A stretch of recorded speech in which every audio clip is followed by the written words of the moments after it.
Well, good morning and welcome to Revive's Morning Devotions. My name's Dave and I'm the pastor of Revive Church based in Camborne in Cornwall. On Sunday, we introduce something new. What we're trying to do is take a passage during a whole week rather than just on a Sunday morning. And so on Sunday, we read together from Acts chapter 2, verses 41 to 47, and I began to introduce the whole idea of this believing community, people coming together as a believing, spirit-filled, spirit-empowered community. And so this morning I want to continue with that and just leave you with one point to think about really over the day. I see very clearly in the passage we read that these people were centered on God. They were centered on God so much that they came together to worship him. Now, worship that is centered on something other than God is not worship at all. It may be a religious gathering and it may be exciting. It may even be informative, but it's not worship. These followers or believers were God-centered. In Acts 2, verse 43, we read these words, "And awe, profound respect, fear, reverence came upon every soul, and many wonders and signs were being done through the apostles." This was not simply a respect for the apostles.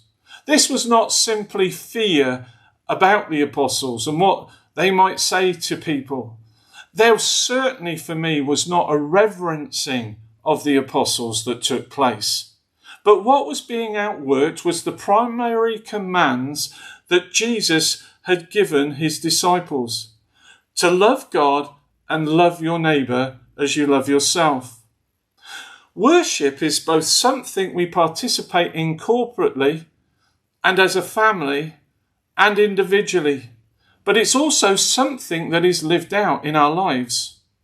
Corporately, we're told they met together daily in the temple courts to declare their praise and thanks to God. And this is part of, I think, being a spirit-filled, spirit-empowered community, that we worship with our lives every day.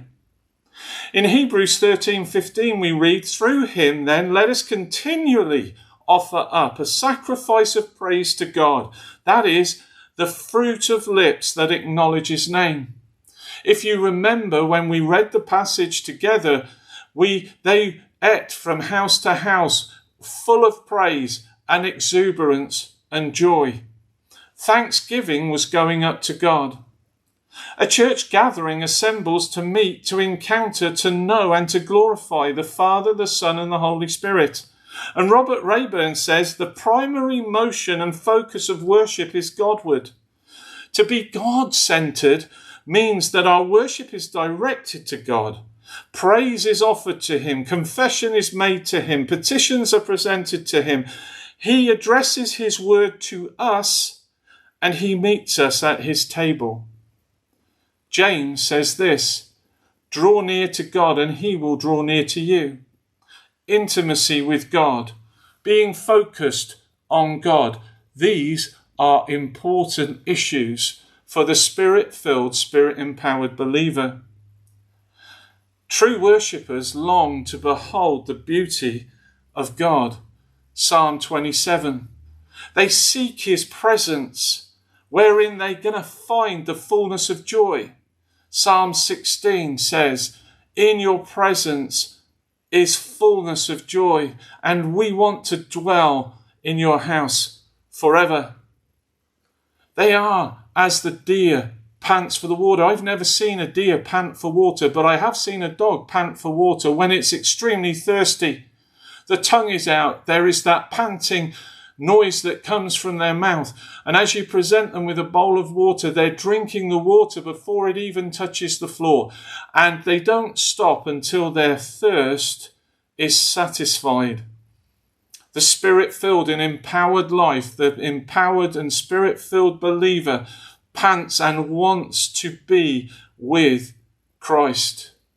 Paul once said in one of his letters to the Philippians, he said this, he said, "I long to be with you, with Jesus right now, but it is better for me that I remain."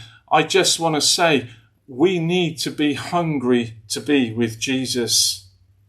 The fact that they were in awe of God is a sign that they recognized they served a holy God. And it is this recognition that fuels genuine worship. As they met together, they would sing about Christ. They would sing about God. And it was coming from a place where they recognized the holiness of God and what God had done for them. And so it fueled this worship.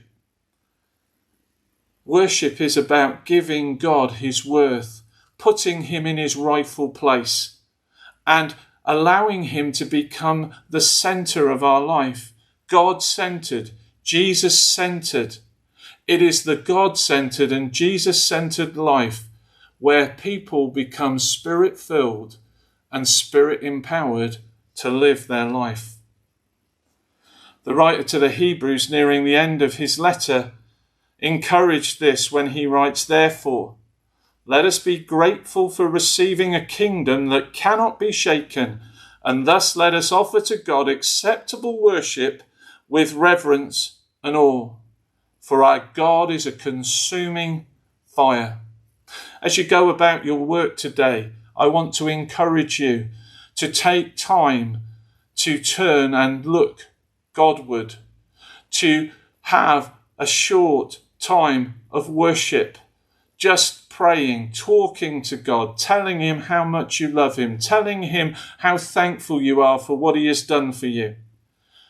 Ask him to fill you afresh with his Holy Spirit and thus fulfill the Ephesians verse, be being filled. Ask him to pour out his Spirit and release it in you that you become an empowered believer for life. God bless you, and I hope you will join me again on Thursday morning for another portion about the Spirit-filled, Spirit-empowered life. God bless you.